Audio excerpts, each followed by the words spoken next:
Hello friends, I am from Biology faculty of QLS Academy. Today we are going to learn about nutrition in plants. I am sure you will all enjoy today's learning. Let's start with our lesson. We know that food is an important part of our lives. We cannot survive without food. In fact, every living organism requires food to survive and perform various bodily functions. Our food contains various components like carbohydrates, proteins, fats, vitamins, etc. These components are called as nutrients. We all are dependent on plants for food. Now, have you ever wondered why? It is because plants can make their own food. वो अपना खाना खुद बना सकते हैं. Whereas we, including animals, cannot make our own food. Hence, we are dependent on plants for our food. Now let's talk about mode of nutrition in plants. In previous class we have talked about nutrients and their importance. The nutrients enable living organisms to build their bodies, to grow, to repair damaged parts of their bodies and provide the energy to carry out different life processes. Nutrition is the mode of intake of food by the organism and its utilization by the body.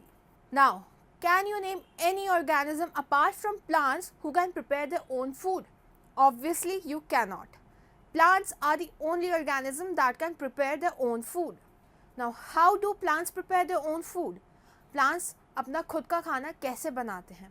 Plants use carbon dioxide, water and minerals to produce food by the process called as photosynthesis. Carbon dioxide, water, minerals are the raw materials required by the plants for the process of photosynthesis. There are mainly two modes of nutrition, that is autotrophic and heterotrophic. Let's first talk about autotrophic mode of nutrition. The term autotroph is derived from the Greek word. Autos means self and troph means nourishment or nutrition. In autotrophic nutrition, an organism makes its own food from simple raw materials. For example, plants. Now, second type of mode of nutrition is heterotrophic mode of nutrition. The word heterotroph is derived from Greek word, that is heteros means other and troph means nourishment or nutrition. Unlike autotrophs which make their own food, heterotrophic organisms cannot make their own food. They are dependent on autotrophic organisms. As heterotroph dependent on other organisms for their food, they are called as consumers. All organisms and non-green plants like fungi come under this category. We are also one of the consumers since we are dependent on plants for food directly or indirectly.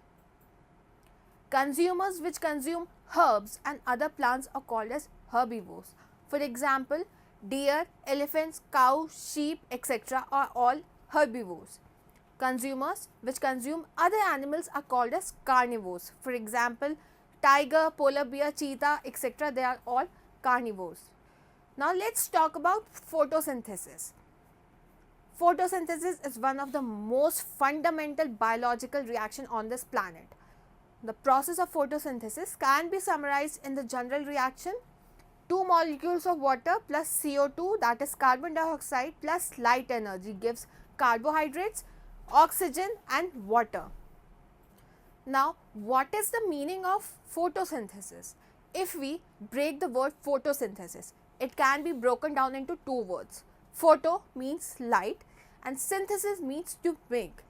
Thus, photosynthesis is the process where plants make their own food in the presence of light. Now, a very important question.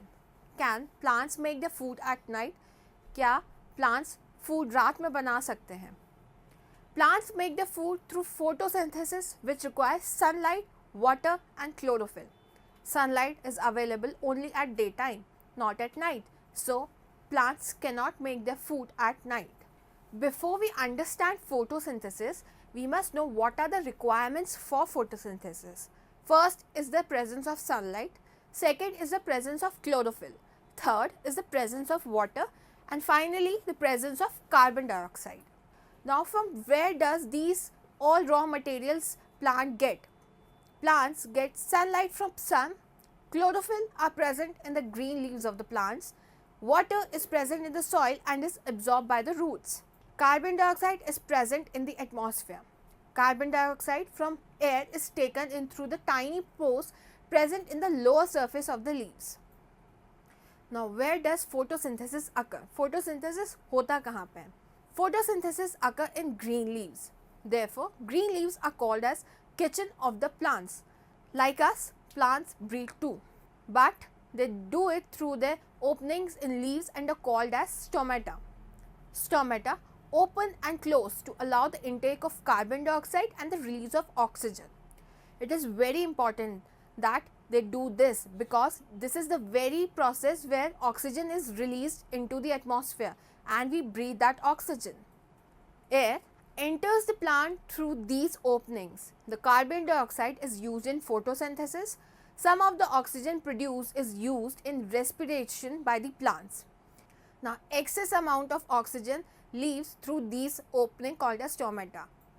Each stoma remains surrounded by two kidney or bean-shaped organelles called as guard cells. The guard cells are living and contain chloroplast in them. The number of stomata may also range on the surface of the leaf from few thousands to hundred of thousands per square centimeter. Stomata occur in both upper and lower surface of the leaf, but especially they are present in much more quantity on the lower surface of the leaf. Under normal conditions, the stomata remain closed in the absence of light or in night, or remain open in the presence of light in the day. We know that water and minerals are also raw materials for photosynthesis. Water and minerals are transported to the leaves through vessel-like pipeline from the roots. These pipelines are present throughout the plants, that is from roots to branches and leaves. Now, we came across the word chlorophyll earlier. Let's understand what actually are chlorophyll and what is their function. The leaves have a green pigment called as chlorophyll. We know that for photosynthesis, sunlight is required. Chlorophyll help leaves to trap these sunlight. The solar energy is captured by the leaf and stored in the plant in the form of food. Thus, sun is the ultimate source of energy for all living organisms.